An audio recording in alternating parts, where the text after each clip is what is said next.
இவங்க என்ன பண்ணாங்க, அப்போ பார்க்க வேண்டிய ரெண்டாவது விஷயம் என்ன அப்படின்னா, கூட சில நல்ல தோழர்களை ஏற்படுத்திக்கணும். மூணாவது என்ன அப்படின்னா, பொருளாதாரத்துக்கான அவங்க நாணயங்கள் வச்சுருந்தாங்களா, ஏதோ அவங்களால முடிஞ்சு அவங்க ரெடி பண்ணிட்டாங்க, கையில் கிடச்சது அவ்வளோதான், அதை எடுத்துகிட்டு போயிட்டாங்க. மீதி அல்லாவை சார்ந்து இருந்துட்டாங்க.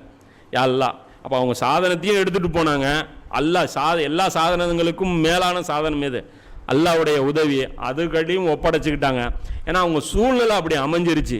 ஏன்னா ஊருக்குள்ளே அவங்களால வாழவே முடியாதுங்கிற சூழ்நிலை, வேறு ஊருக்கும் போக முடியாது. சாம்ராஜ்யம் எப்படி ஒதுங்கி எங்கே போவீங்க? பார்டர் கிராஸ் பண்ண முடியுமா? ஒன்றும் பண்ண முடியாது. அப்போது இந்த மாதிரியான ஒரு விஷயங்கள் எல்லாமே வச்சு நாம் இந்த 3 விஷயங்கள் கவனத்தில் வைக்கணும். குகைக்கு போகிறதா இருந்தால் பொருளாதாரத்துக்கான ஏற்பாடுகள் பண்ணிக்கணும். குறைந்தபட்சம் ஒரு நிலம், ஒரு கால்நடை வளர்ப்பு, இது மாதிரி. அதே மாதிரி ஒரு டீம் செட் பண்ணிக்கணும். ரெண்டாவது புத்தகங்கள் இருக்கணும். நமக்கு இந்த 3 இருந்தோம்னா எங்கே இருந்தாலும் தீன் ஃப்ரெஷ்ஷாக இருக்கும். சாப்பிட்டுக்குவோம், தீனுடைய விஷயங்கள் பரிமாறிக்குவோம், அந்த தோழர்கள் இருப்பாங்க, அந்த சிந்தனையோடவே நாம் மெர்ஜில் இருப்போம். இது ஒரு முக்கியமான ஸ்டெப்பு. இப்போது இது வரைக்குமான அந்த அதாவது குகைவாசிகளுடைய அந்த இது பார்த்துட்டோம்ல, அந்த ஒதுங்கி வாழ்கிறத பற்றியான விஷயங்கள் என்ன, ஒதுங்கி வாழ்கிறதுக்கு என்னென்ன தேவை அப்படிங்கிறத பார்த்துட்டோம். அப்போ தஜ்ஜாலுடைய காலத்தில் ஒரு ஒதுங்கி வாழுதல் இருக்குது. அதை பற்றி ரசூல்லா சொல்கிறாங்க. நபி ஸல்லல்லாஹு அலைஹி வஸல்லம் அவர்கள், மக்கள் தஜ்ஜாலிடம் இருந்து வெறுண்டோடி மலைகளுக்கு சென்று விடுவார்கள் என்று கூற கேட்டேன்.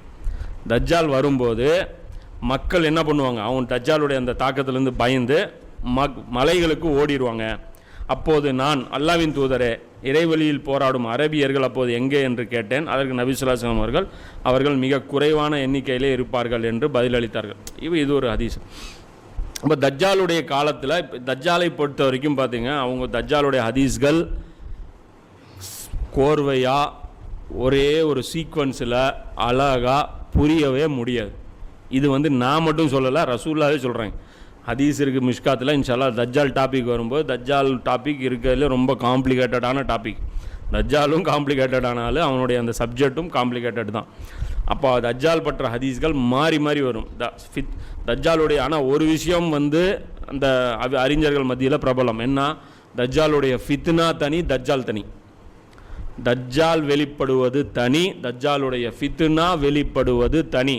ஃபித்னா வெளிப்பட்டு விட்டது, தஜ்ஜால் வெளிப்படவில்லை மனித உருவத்தில், நம்ம முன்னாடி இன்னும் நிற்கலை. அப்போது தஜ்ஜால் இப்போ ஃபித்னா காலகட்டத்தில் செயல்பட வேண்டியது தனி. தஜ்ஜால் வரும்போது பாருங்கள், அவங்க நம்ம நினச்சிட்டு இருக்கிறோம்ல, தஜ்ஜால் ஒவ்வொருத்தருக்கும் மேஜிக் ஷோ நடத்தி என்னை அல்லாஹ்வான் ஏற்றுக்கிறியா, அதெல்லாம் நடக்காது. தஜ்ஜால் வரும்போது காலகட்டமே என்ன, மஹதி அலைஹிஸ்ஸலாம் தலைமையில் முஸ்லீம்கள் சண்டை போட்டுட்ருப்பாங்க. அந்த இடத்துல ஒரு பள்ளிவாசலில் தொழுகைக்கு நின்றுட்டு